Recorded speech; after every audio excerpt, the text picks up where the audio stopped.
স্বাগতম, নমস্কার। ফের একবার আপনাদের কাছে চিন্তা করবেন কি চিন্তা নেই তাই নেই। প্রথমেই যত গ্রুপ রয়েছে তারা সুবিশাল শেয়ার করেছেন। অভিষেক বন্দ্যোপাধ্যায়ের টিম সাংঘাতিকভাবে সহযোগিতা করেছেন। আবারও বলি, আত্মপ্রচারের জন্য এই অনুষ্ঠান আমি করি না, আমার একটা সাংবাদিকের তকমা আছে, সেটা থেকে করি। অনেকেরই প্রশ্ন, কে এলো কে এলো। রবীন্দ্রনাথের একটা বিখ্যাত গান ছিল, সে কি এলো সে কি এলো না, বোঝা গেল না গেল না, সে কি মায়া কি স্বপ্ন ছায়া, সে কি ছলনা, সে কি এলো। এই বিষয়টা পরে আসছি। আগের দিন আমরা বলেছিলাম যে রাজ্য দখলে বিজেপি, এবং সেখানে আমি এটাও বলেছিলাম যে ত্রিপুরাটা কিভাবে তারা দখল করেছিলেন। আপনাদের স্মরণে থাকা উচিত যে ত্রিপুরা দখলের পলিসি ম্যাটারটা যেটা ছিল, টোটাল কংগ্রেস এবং বিরোধী যারা ছিল ত্রিপুরাতে, প্রাথমিকভাবে সেখানে তৃণমূল গেলেও স্থানীয় ভাষা অর্থাৎ কুমিল্লা এবং নোয়াখালীর কম্বাইন যে ভাষা ত্রিপুরাতে রয়েছে, সেই ভাষা জ্ঞান অভাব ছিল। পশ্চিমবঙ্গীয় যারা সেখানে গিয়েছিলেন লিডাররা, তারা পারেননি। বিজেপি কিন্তু পলিসি ম্যাটারটাকে একদম চেঞ্জ করে স্থানীয় লিডার অর্থাৎ কংগ্রেস থেকে ভেঙে আসা সুদীপ রায় বর্মন থেকে শুরু করে বাকিদেরকে ফিল্ডে নামায়, যাতে লোকাল ভাষাতে তারা খেলতে পারেন। এমনি বিরোধীদের জন্য একটা জায়গা তৈরি হয়েছিল, তারা বামেদের চাইছিল না। এইভাবে তারা ক্ষমতায় এসেছিল, ক্ষমতায় আসাটা সহজ ছিল। এবার চলে আসে পশ্চিমবঙ্গের ক্ষেত্রে। পশ্চিমবঙ্গের ক্ষেত্রেও কি পলিসি ম্যাটার নিতে পারে বিজেপি? প্রথম আপনাদের যেটা মনে হয় যে 2019-এর নির্বাচন, আমরা দেখেছিলাম যে 2019-এর নির্বাচনে আমরা অনেকেই বলেছিলাম যে কতগুলো আসন পাবে তৃণমূল, হয়তো সুবিশাল আসন পাবে। ক্ষেত্র বিশেষে দেখা গিয়েছিল বিজেপি 18টি আসন, তৃণমূল 22টি এবং কংগ্রেস 2টি। কাজেই বিজেপি অনেকগুলো আসন বাড়াতে পেরেছিল। এখন কারণটা কি? কারণ বা ফ্যাক্টর অনেকগুলো কাজ করেছে। প্রথমত, তৃণমূল থেকে ভেঙে আসা বেশ কিছু নেতা ওই সময় বিশেষ নেতার হাত ধরে তারা বিভিন্ন জায়গায় দাঁড়িয়েছে। তারা ব্যক্তিগতভাবে সেই অঞ্চলের এর আগেও সাংসদ বা নেতা বা বিধায়ক ছিলেন, তাদের পপুলারিটি সেরকম ছিল না, কিন্তু ওই যে বললাম ঝোড়ো হাওয়া এবং বিরোধিতার জায়গা থেকে সিপিএম কংগ্রেসের একটা বড় অংশের ভোট বিজেপিতে গিয়েছিল। বিজেপি জিতেছিল 18টি আসন, এবং অবশ্যই এটাও ঠিক যে 18টি আসন 22টি আসনের থেকে কম, তাহলেও উল্লাসে ফেটে পড়েছিল এবং 2021-এর তারা ফাইনাল রাউন্ড খেলবে বলে ঠিক করেছিল। বিজেপির দুটো পলিসি ম্যাটার তো আমরা বারবার আলোচনা করি। একটি রাজ্যের ভোট হবার পর প্রারম্ভিকভাবে তারা চেষ্টা করেন লোকাল যে দল, সেই দলটার সঙ্গে অ্যালায়েন্স করা। সে দল যদি বিরোধিতাও থাকে, যে করেই হোক চলে বলে কৌশলে তারা তাদের দলে টেনে নেন,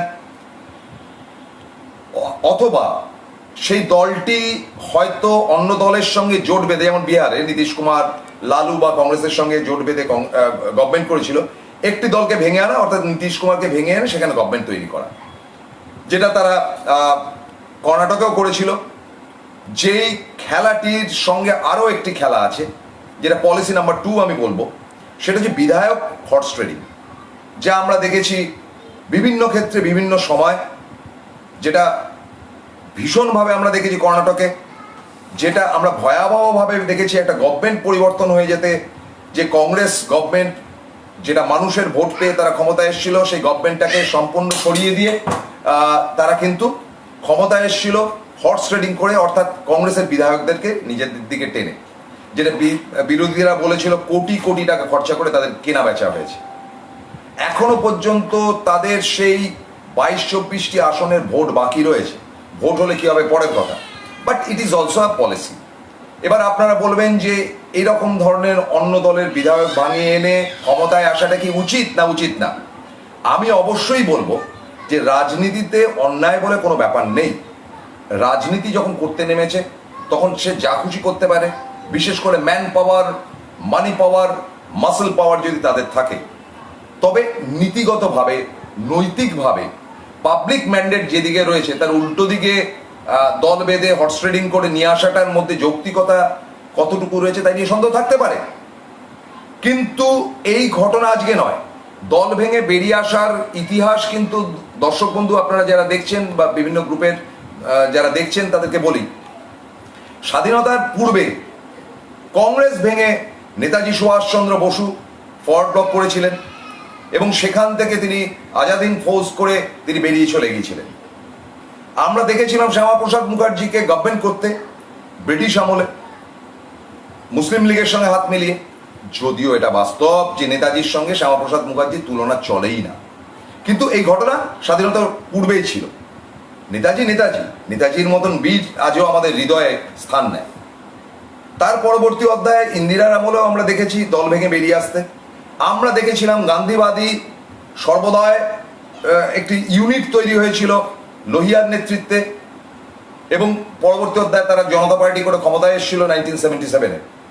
আমরা দেখেছি ইন্দিরা কংগ্রেস যখন তৈরি হয় তখনও বাইরে থেকে বহু দল গিয়েছিল এবং 1980-তে যখন বিজেপি দল হয় তখন নিয়ম যেটা আগে ছিল জনসংঘের যে আরএসএস করা লোকেরাই বিজেপিতে চান্স পাবে, তারা বাইরে থেকেও লোক নিয়েছিল। চলো ঠিক আছে, সুতরাং it is not a new culture at all. এখন ব্যাপার হচ্ছে যে তাহলে পশ্চিমবঙ্গের ক্ষেত্রে কি অ্যাপ্লাই তারা করবে, কি অ্যাপ্লিকেশন তারা করবে বা করতে পারে। পশ্চিমবঙ্গে তাদের ফ্রন্টলাইন লিডারকে দিলীপ ঘোষ বা আরো অনেকে আছেন, সব নাম বলার দরকার নেই, তিনি সভাপতি, তিনি কি প্ল্যান করবেন বা প্রোগ্রাম করবেন, তিনি কি ভবিষ্যতের মুখ্যমন্ত্রীর মুখ, এরকম একটা প্রশ্ন আসতে পারে। কেউ কেউ ভাসিয়ে দিয়েছেন সৌরভ গাঙ্গুলির মুখ, কেউ কেউ তৃণমূলের কোনো লিডারের মুখ ভাসিয়ে দিয়েছেন দলের মুখ্যমন্ত্রীর মুখ হিসাবে যে তিনি তারা হবেন। আমি খুব দায়িত্ব নিয়ে বলছি, আপনার খবর নিয়ে দেখতে পারেন, আপনাদের সোর্স থাকলে আপনারা দেখতে পারেন, বিজেপি আজ অবধি দলের মুখ্যমন্ত্রী, প্রধানমন্ত্রী এবং স্বরাষ্ট্র দপ্তরের মন্ত্রী যে কোনো স্টেটে বা কেন্দ্রে তারা আরএসএস এর লোককেই করেছে, মানে যারা এক্স আরএসএস, সে অটল বিহারী বাজপেয়ী বলুন, সে নরেন্দ্র মোদী বলুন, বা বিভিন্ন স্টেটে যারা মুখ্যমন্ত্রী হয়েছেন, বা ত্রিপুরার ক্ষেত্রে আপনারা দেখেছেন ফ্রন্টলাইনে কংগ্রেসীদের দিয়ে তারা কাজ হাসিল করে আলটিমেটলি বিপ্লব দেবকে তারা কিন্তু মুখ্যমন্ত্রী করেছেন। সুতরাং you may be rest assure, এ রাজ্যে যদি আমি বলছি না আসবে, যদি তারা ক্ষমতা দখল করার ব্যাপারে এগোয় তাহলে তাদের প্ল্যানিং এর মধ্যে থাকবে কোনো একজন প্রাক্তন আরএসএস পরবর্তী অধ্যায়ে বিজেপির কোনো লোককেই সিলেক্ট করা। সেখানে সৌরভের নামও আসবে না। তৃণমূল থেকে ভেঙে গিয়ে কেউ যদি গিয়ে মনে করেন মুখ্যমন্ত্রী হবেন, সেটা ফালতু কথা, একদম কারেক্ট বলে দিচ্ছি। এবারে কথা হচ্ছে যে পশ্চিমবঙ্গের ক্ষেত্রে যেটা তারা ত্রিপুরার ক্ষেত্রে দল ভাঙিয়েছিল, টোটাল কংগ্রেস দলটাকে ভেঙে নিয়ে তারা করেছিল, পশ্চিমবঙ্গের ক্ষেত্রে কি হয়? পশ্চিমবঙ্গের ক্ষেত্রে হাওয়ায় ভেসে যাওয়া বহু নাম আসছে যে যারা নাকি দল ভেঙে বেরিয়ে যেতে পারে। বহু নামের মধ্যে এমনও শোনা গেছে 60 জন বিধায়ক প্রস্তুতই হয়ে রয়েছে বিজেপিতে জয়েন করার জন্য। বাস্তবিক কথাটা হচ্ছে যে 60 কেন, 211টি আসন যারা জিতে এসেছিল তাদের মধ্যে 210 জনও যদি বেরিয়ে যায়, একজনও যদি থাকে তার নাম মমতা বন্দ্যোপাধ্যায় এবং তাকে নিয়ে দল। কাছাকাছি যেটা ত্রিপুরায় হয়েছিল যে সিপিএমকে হারিয়ে বা বামেদের হারিয়ে তারা জিতেছিল, সেটা কিন্তু পশ্চিমবঙ্গের ক্ষেত্রে টাফ, মানে অন্য পলিসি নিতে হবে। টাফ মানে তারা দখল করতে পারবে না, এটা ভোটের সময় হবে, আমি এই বিষয়ে কোনো মন্তব্য করবো না। কিন্তু দলটির নাম তৃণমূল না হয়, দলটির নাম মমতা বন্দ্যোপাধ্যায় হলেও কোনো সমস্যা নেই। এখন কতটা শক্তিশালী তৃণমূল এই মুহূর্তে, 18টি আসন চলে যাওয়ার পর কতটা দুর্বল তৃণমূল এই মুহূর্তে, এটা ভাবতে হবে। প্রথমে এবং প্রধান কথা বলি যে 2019-এর লোকসভা নির্বাচন এবং 2021-এর বিধানসভা নির্বাচনের পলিসি ম্যাটার এবং তৈরি হওয়ার জায়গাটা এক নয়। ভারতবর্ষের সুবিশাল আসন পেয়েছিল নরেন্দ্র মোদী, তার কারণটা হচ্ছে তিনি পেয়েছিলেন এই কারণে যে বিরোধীর মুখ বলে কিছু ছিল না, অ্যাজ সাচ কিছু ছিল না। অথচ দেখুন কিছুদিন আগে তারা রাজস্থান, মধ্যপ্রদেশ, ছত্তিশগড় দখল করেছিল এই কংগ্রেস, কারণ সেখানে একটা মুখ না হোক কংগ্রেস বিরোধী হিসাবে আর বিজেপিকে চাইছেন এরকম একটা এস্টাবলিশ করতে পেরেছে। এই তো দেখুন না, রাজস্থানে কিন্তু টোটালি ফ্লপ করে গেল বিজেপি। তারা পাইলটের সঙ্গে কথা বলে, সচিন পাইলটের সঙ্গে কথা বলে কি করেছে বা না করেছে সেটা তর্কের ব্যাপার। সচিন পাইলট মনে করেছিলেন যে তিনি ওই জ্যোতিরিন্দ্র সিন্ধিয়ার মতন তিনি মধ্যপ্রদেশে দল ভাঙিয়ে নিয়ে আসবেন, ফ্লপ করেছেন, তার পাশে এখন 2-3 জন ছাড়া কেউ নেই, গভর্নমেন্ট চলবে। শুধু তাই নয়, বিজেপির প্রাক্তন মুখ্যমন্ত্রী বসুন্ধরা রাজে সিন্ধিয়া তার নিজস্ব গোষ্ঠীর লোকেদের বলেছেন, খবরদার এই কংগ্রেস গভর্নমেন্ট যেন না পড়ে, বলে সূত্রের খবর। সুতরাং সবসময় বিজেপি টেক্কা মেরে বেরিয়ে যাবে, জিতে যাবে, এমনটি ভাবা ভুল। আবার বলছি, রাজনীতিতে অন্যায় অপরাধ বলে কিছু নেই। দল ভাঙানো বলুন, জোর করে দল দখল করা বলুন, আজকের দিনে কিন্তু মানুষের মানবিকতা, মানুষের ভোট, ম্যান্ডেট, এই ব্যাপারগুলোকে খুব একটা কেউ পরোয়া করে না। যার ম্যান পাওয়ার, মাসেল পাওয়ার এবং মানি পাওয়ার থাকবে, তারাই শের। তো কাজেই সেক্ষেত্রে প্রথম এবং প্রধান প্রশ্ন, আজ থেকে যদি টাইমলি ভোটটা হয়, তাহলে 10 মাস বাকি, মুখ্যমন্ত্রীর মুখ অ্যাজ সাচ বিজেপি এখনো পর্যন্ত স্ট্যান্ড করাতে পারেনি। এটা ত্রিপুরা নয়, এখানে কিন্তু 34% মতন মুসলিম ভোট বা সংখ্যালঘু ভোট আছে। এবার আপনারা বলবেন, মুসলিম ভোটের মধ্যেও তো শোনা যাচ্ছে কোনো এক বিশেষ ধর্মগুরু বলছেন যে তারা মমতা বন্দ্যোপাধ্যায়কে সাপোর্ট করবেন না। আপনাদের অত্যন্ত মজার সঙ্গে বলি, আর বলবেন না তিনি। কেন বলবেন না এই প্রশ্ন আমাকে করবেন না, সব কথা কিন্তু আমি আপনাদের সামনে প্রকাশ করতে পারি না। আর বলবেন না, কারণ সেই জায়গাটা বন্ধ হয়ে গেছে, দিন 10 আগে ক্লোজ চ্যাপ্টার হয়ে গেছে। এক সোর্স, কখনো কোনো সাংবাদিক বলে না, আমিও বলবো না। রইল বাকি উত্তরবঙ্গ এবং বিভিন্ন জায়গায় কে কে ভেঙে বেরোতে পারে। বেশ, নানান রকম নাম ভাসিয়ে দেওয়া হচ্ছে। অনেক সময় দেখা যায় দলের অভ্যন্তর থেকে কোনো কোনো নেতা হয়তো এমন কিছু কথা বলছে যেটাকে দল বিরোধী বলে চালিয়ে দেওয়ার একটা প্রয়াস মিডিয়া মহল করে থাকবেই। যেমন আমরা দেখেছিলাম মহুয়া মৈত্রের কিছু কথা।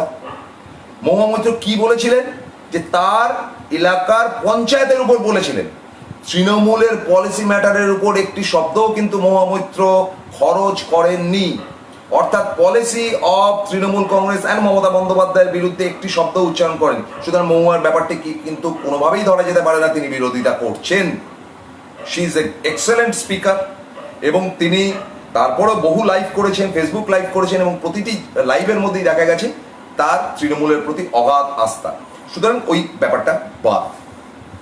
সাধন পাণ্ডে তিনি কিছু বক্তব্য রেখেছেন, তার বয়স হয়ে গেছে, তিনি অসুস্থ।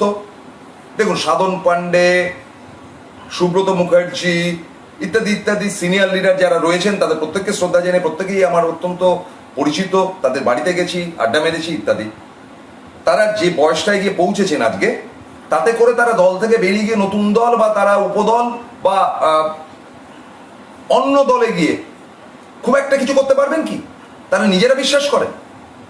বোধহয় না। সুতরাং এটা ফ্যাক্টর নয়। রাজীব বন্দ্যোপাধ্যায় এর কথা উঠেছে যে সাম্প্রতিককালে তিনি তার এলাকা ভিত্তিক কিছু কথা বলেছেন, যে ছোটখাটো কেন রাঘব বোয়ালদের ধরা হচ্ছে, এই ব্যাপারটাও কিন্তু ধরা হচ্ছে। তাহলে কি রাজীব বন্দ্যোপাধ্যায় এই মুহূর্তে দল ছাড়ছেন? স্বাভাবিকভাবে প্রশ্নটা যদি উঠে থাকে তার উত্তর দিই যে রাজীব বন্দ্যোপাধ্যায় ফেসবুকে গিয়ে দেখবেন যে ভেরি রিসেন্ট তিনি যে কথাগুলো বলেছেন তা কিন্তু ঠিক দল বিরোধী নয়, এলাকা ভিত্তিক কথা বলেছেন। যদি এটা ঠিক যে সাংগঠনিক বা সংগঠনশীল দল কিন্তু তৃণমূল নয়, যেটা সিপিএম, যে দলের বিরুদ্ধে কথা বলে ঘাট ধরে বের করতাম, এমন অবস্থা হয়েছে সিপিএম প্রায় ভঙ্গুর অবস্থা। ঋতব্রত বন্দ্যোপাধ্যায় দলের বিরুদ্ধে কথা বলেছে, সবেদনে নীলমণি উঠতি নেতাও বলা যায় না, সিরিয়াস নেতা, খুব ভালো ইংরেজি হিন্দি বলতে পারেন, তাকেও কিন্তু দল থেকে বহিষ্কার করেছে সিপিএম।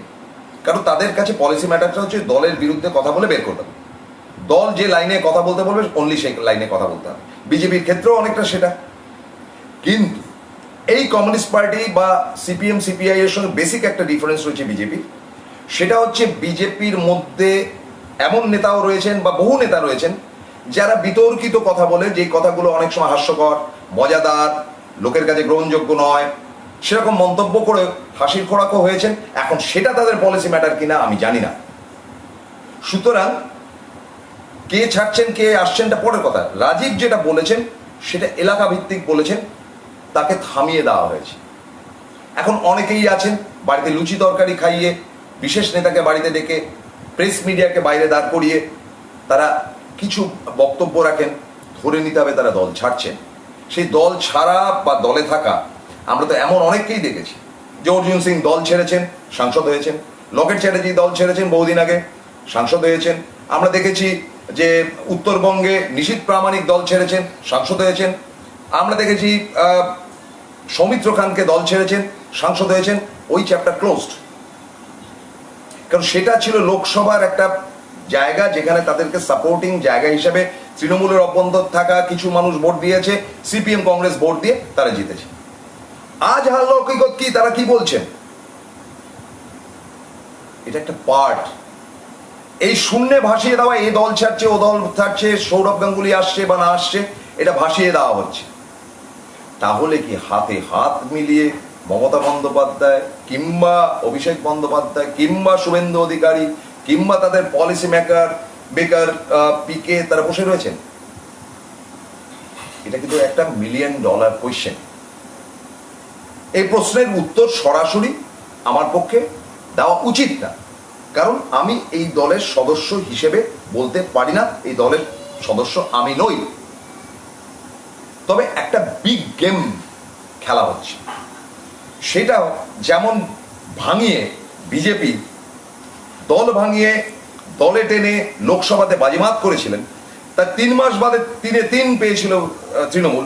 তারপরে আবার হয়তো আমফানের কাণ্ড কারখানা নিয়ে পঞ্চায়েতের উপর বেশ খানিকটা চটেছিল স্থানীয় মানুষ, আবার খানিকটা নার্চার করা হচ্ছে। 21শে জুলাই মমতা বন্দ্যোপাধ্যায় কি বলেন সেটাও নজরের জায়গা থাকবে।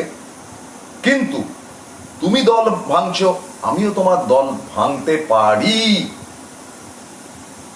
Two every action there is an opposite and equal reaction. অর্থাৎ আমি এই হাতে ঘুষিটা মারলাম বাদকে, বাদ কিন্তু ততটা জোরেই আমার হাতটাকে সাপোর্ট দিল বা উল্টো দিকে দিল। অর্থাৎ তুমি আমার দল ভাঙলে আমিও তোমার দল ভাঙতে পারি, তুমি আমার দলের অভ্যন্তরের খবর নিলে আমিও তোমার অভ্যন্তরের খবর নিতে পারি। কারণ আজকের গেমটা কিন্তু ইউনিক একটা পর্যায়ে গেছে। তার মস্ত বড় উদাহরণ কিন্তু এই রাজস্থান দেখুন, যতটা ইজিলি মধ্যপ্রদেশকে ভাঙা গেল, যদিও এখনো ভোট বাকি, ভোট হয়ে গেলে মধ্যপ্রদেশের অবস্থান কি দাঁড়াবে আমি জানি না, তার থেকেও কঠিন জমি কিন্তু পশ্চিমবঙ্গ। হ্যাঁ, পশ্চিমবঙ্গে অনেকগুলো জায়গায় দুর্বল রয়েছে, আজকে সেটা নিয়ে বলবো না, সামনের রোববার সন্ধ্যে 7টায় বলবো। কিন্তু এটুকু বলে রাখি যে পশ্চিমবঙ্গ দখল করতে গেলে দল ভাঙিয়ে নিয়ে এসে একটা ব্যাপার হচ্ছে যে যারা দল ভেঙে বেরোবেন তারা জানেন উল্টো দিকে দলে গেলে তারা কতটা আমল পাবেন। মুখ্যমন্ত্রী ছেড়ে দিন, তারা আমল পাবেন। তো যারা ইতিমধ্যে দল ভেঙে বেরিয়ে গেছেন তারা অনেকে আবার দলে ফিরে এসছেন, তারা অনেকেই আবার অন্যরকম সুরে কথা বলছেন। শুধু তাই নয়, এমন বিশেষ চরিত্ররা আছেন বা চরিত্র আছেন যারা দল ভেঙে বেরিয়ে গিয়ে ভারী অখুশি, ভারী অখুশি, ফিরে আসতে চাইছেন না তো, পলিসি মেকার হবেন না তো, কে বলতে পারে। ফলে একটি কথা বলে কথাটা শেষ করতেই হবে, সেটা হচ্ছে আপনাদের এই পর্বের অর্থে পশ্চিমবঙ্গের দল ভাঙিয়ে নিয়ে গিয়ে যেতে আসার জায়গা থেকে বলতে পারি, পলিসি মেকার বেকার হিসেবে টপ ফর্মে থাকার নাম যারা রয়েছেন তারা পলিসি মেক করবেন কি দিল্লি থেকে নেতারা, অরবিন্দ মেননের মতন নেতারা এসে এখানে পলিসি মেক করবেন, সেটা বিজেপির একান্ত নিজস্ব ব্যাপার। তবে দিল্লি থেকে এসে এখানে এলাকা দখল করে তৃণমূলকে হাঁটিয়ে দেওয়া খুব কঠিন কাজ। আবারও বলছি, 34% সংখ্যালঘু ভোট রয়েছে এবং সকল হিন্দুরাই বিজেপি মুখী হয়েছে এমন কোনো গ্যারেন্টি নেই। বিশেষ করে এদেশীয় হিন্দু যারা মোহনবাগান বা ঘটি বলা হয়, তাদেরকে কিন্তু পট করে পটকে নেওয়া সম্ভব না। হ্যাঁ, পূর্ববঙ্গীয় প্রাক্তনীদের সম্বন্ধে কিছু কথা বলবো, সেটা আজ নয়, রবিবার। একটা কথা বলি, কোনো একজন গান গেয়েছেন সম্প্রতি, कल क्या होगा किसको पता, अभी जिंदगी का ले लो मजा। মজাটা নিন, মজা আছে। কে বলতে পারে কে পলিসি মেকার নতুন ভাবে হচ্ছে এবং পলিসি মেকিংটা এত ইউনিক হচ্ছে। একদিকে পিকে, অন্যদিকে শুভেন্দু, মমতা বন্দ্যোপাধ্যায়, অভিষেক বন্দ্যোপাধ্যায়, এই সমস্ত টপ লিডার বাদেও আর কেউ কি পলিসি মেক করবে? ভেতরের অনেক অভ্যন্তরীণ বলবে, অপেক্ষা করুন না, ঘাবড়াবার কি আছে। ঠিক রোববার দিন ফিরে আসবো আপনাদের দরবারে, কিন্তু তার আগে বলি শেয়ার ইট প্রত্যেকের কাছে যেন বিষয়টা যায়। খুব ইন্টারেস্টিং কিছু টাচ দিয়ে দিলাম, মগজাস্ত্র থাকলে বুঝে নেবেন। বিদায় নিচ্ছি, নমস্কার। সুমন বলে একজন অনুরোধ করেছে যে বিধাননগরের মিটিংটার ব্যাপারে কিছু বলতে। আমি এই ব্যাপারে কথা বলতে পারি না, কারণ আমি তৃণমূল দল করি না। যতটুকু বলার আমি আই হ্যাভ টোল্ড অলরেডি, এর বেশি আমি বলতে পারি না। কোনো সংবাদপত্রে কোনো খবর নেই, কোনো টেলিভিশন মিডিয়াতে কোনো খবর নেই, অতএব আমি কতগুলো উৎপাটন কথা বলতে এই বিষয়ে পারি না। বিধাননগরের মিটিং বা যে মিটিংই হোক না কেন, সেটা একটা আলাদা ম্যাটার। এমন কিছু ব্যাপার রয়েছে পলিসি মেকিং এর উপর। If you are really a supporter of a party, তাহলে বেশি কথা জানতে নেই, অল্প কথার মধ্যে থাকুন না। কাল ক্যা হোগা কিসকো পাতা, আবি জিন্দগি কা লে লো মজা। নমস্কার।